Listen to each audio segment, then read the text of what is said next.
race for the White House ran through the Show Me state today, just days away from the Missouri presidential primary.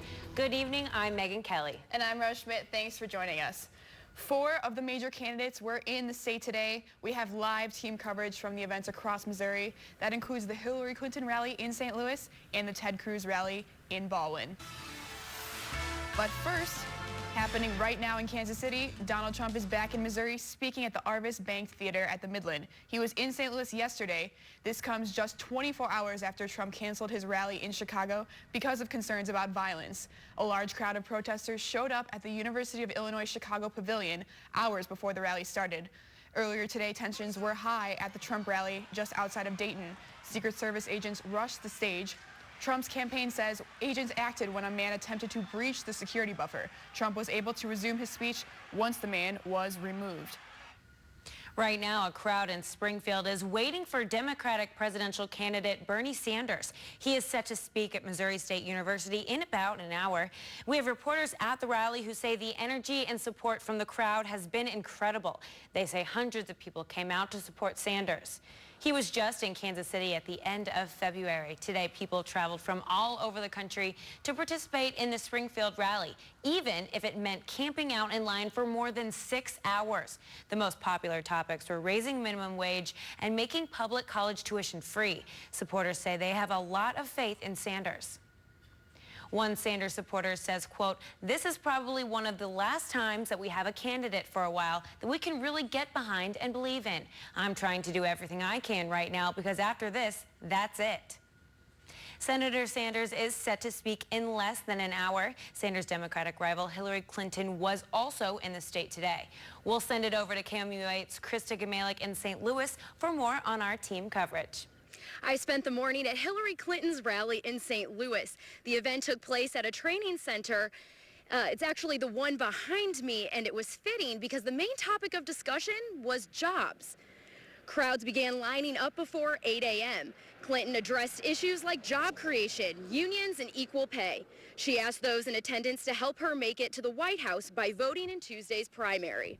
I will get up every single day in the White House looking at all of the economic data and say, what are we going to do to raise incomes? How are we doing in St. Louis? How are we doing in Chicago? How are we doing in Cleveland? Now, the atmosphere here at the Clinton rally was quite a bit different from the one at Trump's yesterday. There were only a few protesters, although some Bernie Sanders supporters stood right outside the event demonstrating.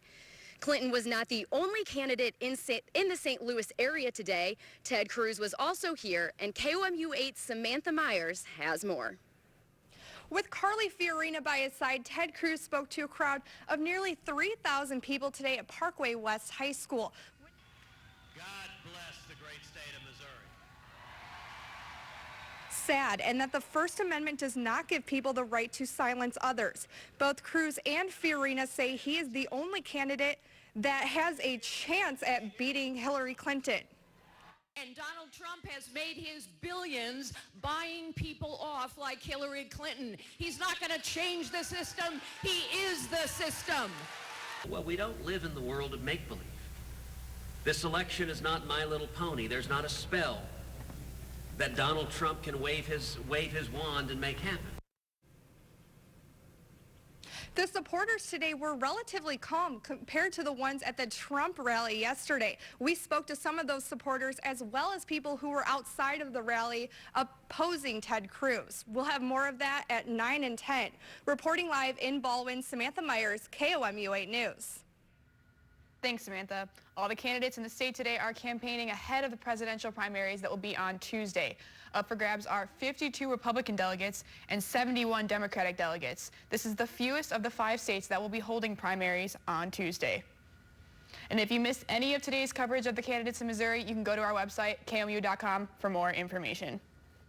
We want to remind you that KMU8 News is hosting the GOP gubernatorial debate with the Columbia Chamber of Commerce and the University of Missouri. The debate will be live right here on KMU8 News on March 17th, starting at 7 p.m. If you'd like to be a part of the live audience, tickets are free at the Missouri Theater. And if you'd like to submit a question, you can send it to us via Twitter using the hashtag ComoGovDebate. KMU8 has new details on the background of the man accused of killing 5 people this past week in Kansas and Missouri. A report says Pablo Serrano Vitorino, you see him right there, he pointed a loaded rifle at his wife and threatened to kill her in 2003. The report says he's an alcoholic and his wife later wanted the charges dismissed. Serrano Vitorino is accused of killing 4 men in Kansas on Monday and another man in Missouri on Tuesday. He led authorities on a nearly 17-hour manhunt Tuesday and is now in jail. One person is dead today after an early morning apartment fire. Crews in Springfield say when they got to the scene, fire was coming from the building, and neighbors said one person was still inside. The name of the victim hasn't been released yet. Officials say they are investigating how the fire started. An update to the state's body camera debate. A Missouri House committee passed a bill this week that would specify when police mobile video recordings are open or closed to the public. This can be video from police body cameras or dashboard cameras.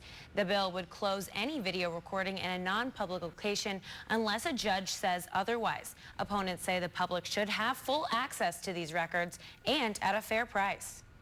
Well, having records open to the public is important to taxpayers. It's important not just to the media. It's important to the public to know what the police, in this case, are doing representing the public. I mean, they are employees of the public. The Missouri Police Chiefs Association says there should be an expectation of privacy, especially in private homes. They say the Jefferson City Police Department will be getting police body cameras soon. If you've ever wanted to buy alcohol through an app, you could soon be in luck. The Missouri House's Emerging Issues Committee is scheduled to hear a bill this week that would allow certain venues to sell and deliver alcohol through an app. Those venues would include concert arenas and sports games. The bill would require an employee to ask for an ID upon delivery to make sure the person is 21. The same committee is also scheduled to hear 2 bills lifting the ban on carrying concealed firearms on college campuses. There was no sun in sight today, but let's send it over to Sydney Jackson in our live WA First Alert Weather Center to see if the rain is here to stay. And rain is starting to taper off throughout the area. Here's a look at our current satellite and radar right now. Most of that is moving on up to the north, so will remain cloudy for the rest of this evening. Here's a look at our current temperatures. Those clouds are going to keep us in the 50s for this evening. 56 in Columbia, 57 in Jefferson City. Boonville a little warmer, checking in at 59 degrees.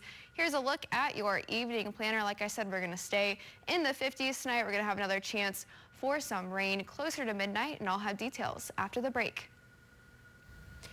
$1 billion of unclaimed tax returns. What you need to do before the money goes to the Treasury.